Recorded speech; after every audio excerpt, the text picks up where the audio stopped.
À présent, maintenant que les défis et perspectives ont été abordés et traités de façon détaillée et individuelle à travers chaque panel et chaque focus pays tout au long de ces 3 jours, Iomatic vous propose de regarder cela en termes de perspective pour le marché des titres publics dans sa globalité l'année titre de l'année 2022. Mesdames, Messieurs, chers participants, nous sommes arrivés au terme de la 4e édition des RMTP 2022. Nous tenons à remercier tous ceux qui ont pris part à cet événement qui, nous l'espérons, était une belle publique pour discuter des questions essentielles liées entre autres aux enjeux, défis, perspectives du marché des titres publics. Sur ce, nous invitons M. le directeur de Iomatic, Adrien Diouf, de bien vouloir prononcer son mot de clôture. Alors, merci beaucoup, Abdou. Merci beaucoup pour cette introduction. Je vais essayer d'être très bref parce que je sais que de nombreuses personnes ont cri famine, donc ce sera peut-être une bonne raison pour nous d'aller vite.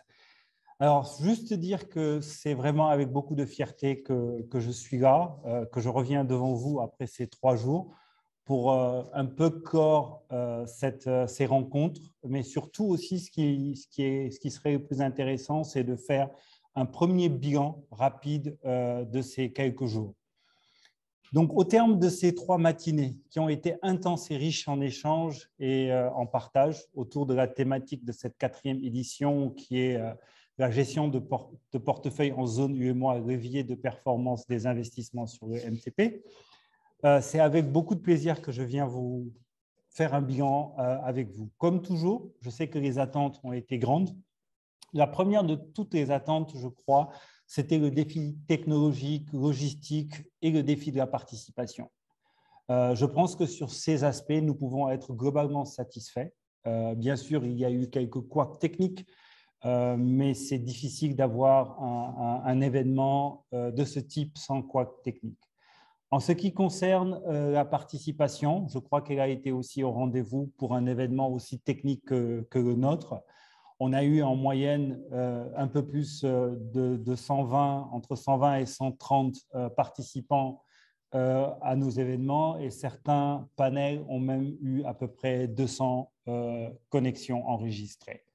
C'est l'occasion pour moi de remercier notre équipe organisatrice avec à sa tête Madame Dalla, qui mène depuis maintenant quelques années de main de maître cet événement qui nous réunit toutes les années. La deuxième attente était de l'ordre du contenu. Bon, à ce niveau, là aussi, je crois que les panélistes ont joué le jeu, non seulement de la ponctualité, mais aussi de la gestion du temps et de la pertinence. Et c'était ça peut-être l'aspect le plus important. On a eu droit à un dialogue technique de haut niveau autour des problématiques du MTP au cours de ces 3 jours. La troisième attente était relative au dialogue entre investisseurs et émetteurs. Et là aussi, je pense qu'on a atteint l'objectif. Les focus pays ont été édifiants et nous ont permis d'avoir un aperçu des perspectives économiques des États pour 2022, mais aussi de leur stratégie de financement et d'émission de titres. Les présentations faites par les émetteurs nous ont rassurés sur la dynamique économique de nos États, qui, après 2 années de crise sanitaire, affichent quand même toujours une bonne résilience et de belles performances, une bonne soutenabilité de la dette et de belles perspectives de croissance pour les années à venir. Donc, nous pouvons avoir confiance en eux. Au-delà de ces aspects macroéconomiques, les émetteurs ont démontré aussi, dans le cadre des présentations qu'ils ont eu à faire, qu'ils ont parfaitement intégré et assimilé les pratiques d'émission et de gestion de la dette visant à améliorer la liquidité du marché, la transparence et le développement du marché secondaire. Donc, ils ont vraiment fait leur ces préoccupations que vous avez relayées tout au long de cet événement ou de ces différentes éditions de cet événement. Je voudrais pour cela vraiment les féliciter et les inviter à persévérer afin que l'on puisse porter notre marché au niveau des standards les plus hauts. Si vous permettez, je vais faire rapidement dresser la liste des actions et des stratégies que j'ai retenues, en tout cas qui ont été évoquées durant ces 3 jours et qui ont retenu mon attention. Vous êtes invités à les compléter, bien entendu. Mais de mon côté, ce qui m'a marqué, c'est la nécessité de changement de paradigme pour définitivement intégrer une gestion de portefeuille moins passive, dans ce sens que nous allons prendre des actions.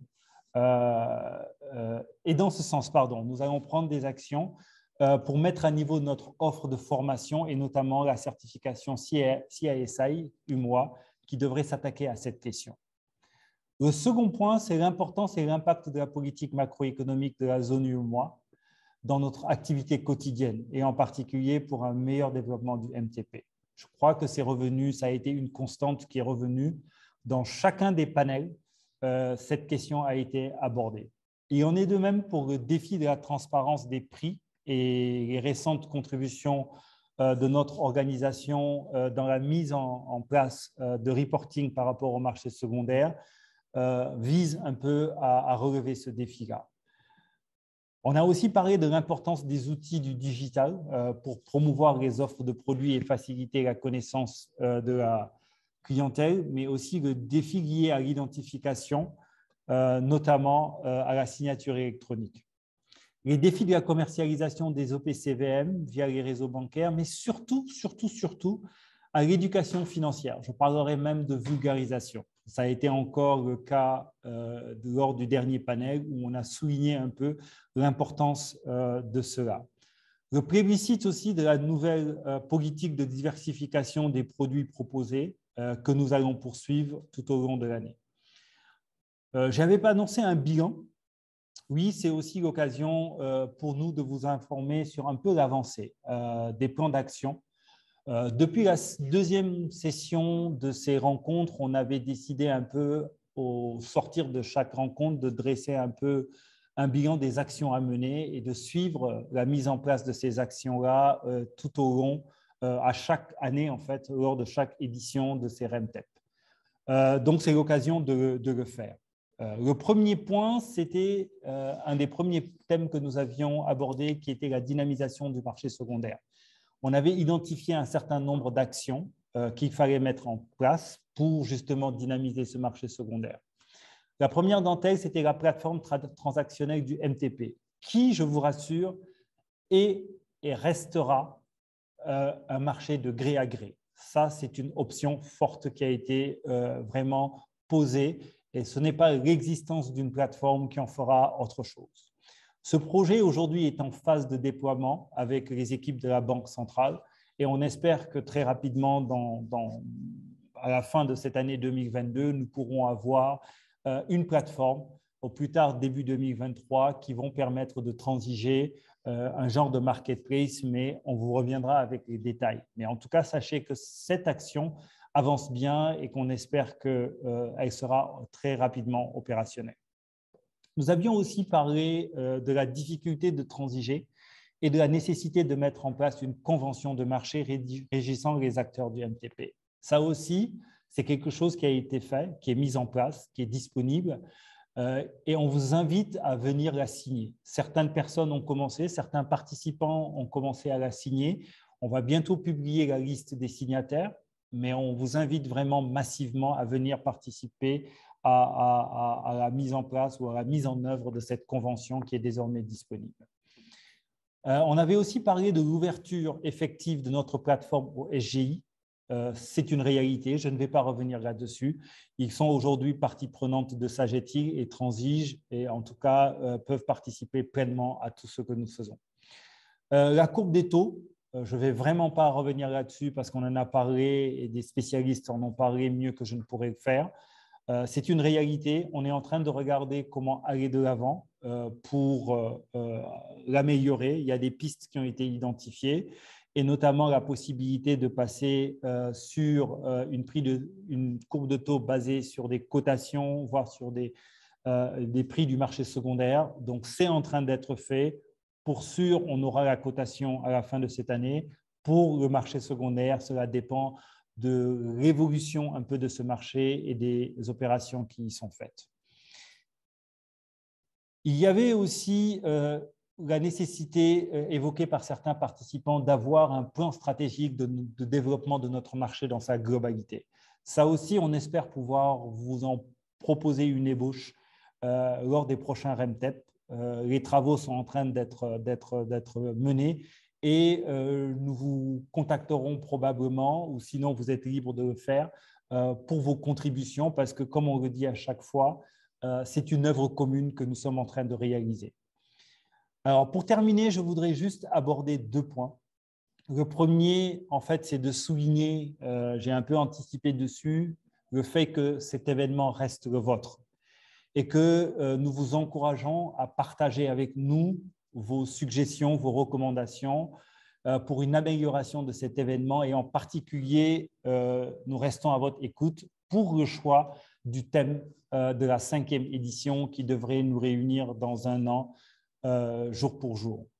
Le second point que je voulais aborder était un point de remerciement, parce que si cet événement est une réussite, c'est à cause de bon nombre de personnes et c'est vraiment, comme je le disais, une œuvre commune.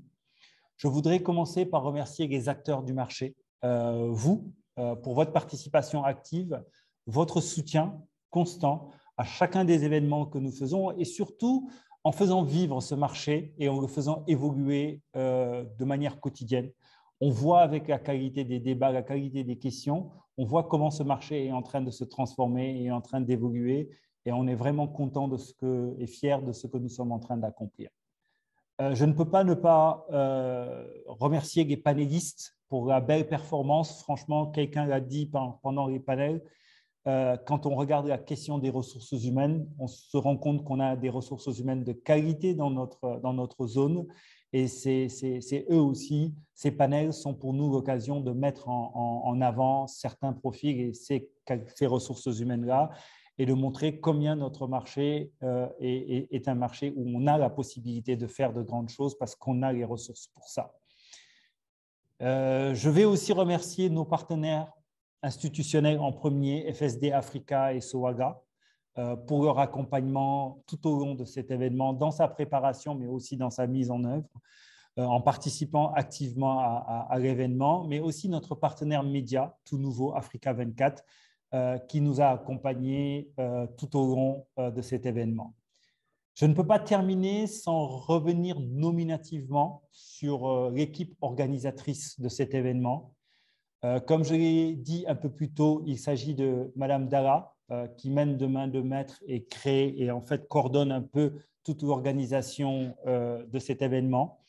Madame Bigouaré, que vous connaissez maintenant aussi très bien, qui l'accompagne, mais aussi la société Simtech qui s'est occupée de tout ce qui était technique et l'agence Digital by Feeling qui s'occupe de tout ce qui est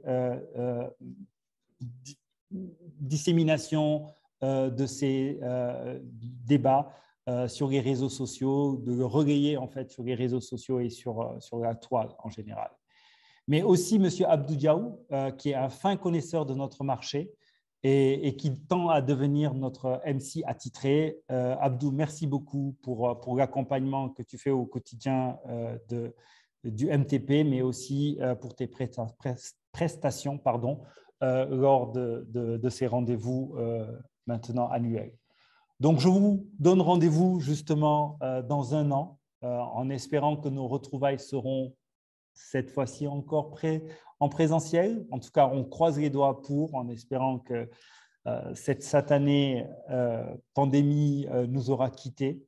Et vous réitère encore une fois tous mes remerciements pour votre participation, pour votre accompagnement au quotidien et pour tout ce que vous faites pour le développement de notre marché public, des titres publics, comme on dit, pour un développement économique accru de notre zone. Merci à tous et donc à l'année prochaine. Merci.